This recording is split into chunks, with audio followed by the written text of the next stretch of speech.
La confiance sans intermédiaire, la vraie révolution. Depuis toujours, nos sociétés reposent sur un principe simple, la confiance.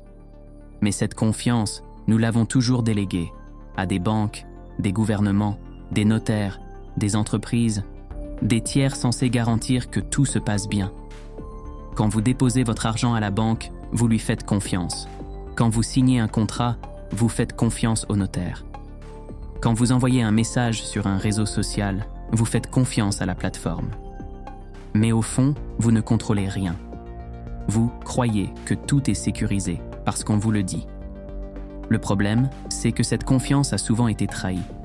Les crises financières, les censures, les manipulations, les fuites de données, tout cela prouve une chose. Le système de confiance centralisé est fragile. Et c'est là que la blockchain change tout. Pour la première fois dans l'histoire, nous pouvons avoir confiance sans avoir besoin de faire confiance. Comment est-ce possible? Parce que ce n'est plus un humain, ni une institution qui garantit la vérité, mais le code, le réseau, les mathématiques. Sur une blockchain, chaque transaction est validée collectivement par des milliers d'ordinateurs.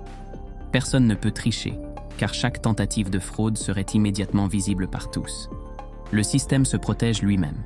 Aucune banque, aucun gouvernement, aucun PDG ne peut modifier les règles sans l'accord du réseau.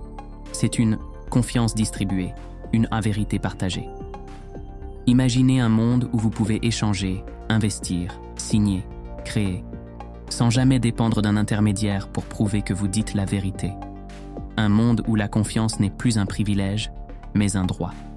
C'est exactement ce que la blockchain rend possible. Certains disent, ce n'est qu'une technologie. Mais non, c'est une révolution philosophique, une nouvelle manière d'organiser nos sociétés, une réinvention du lien humain, fondée non plus sur l'autorité, mais sur la transparence. La blockchain n'est pas née pour remplacer les banques, elle est née pour remplacer la nécessité de leur faire confiance. Et dans ce monde nouveau, la confiance ne se demande plus, elle se vérifie.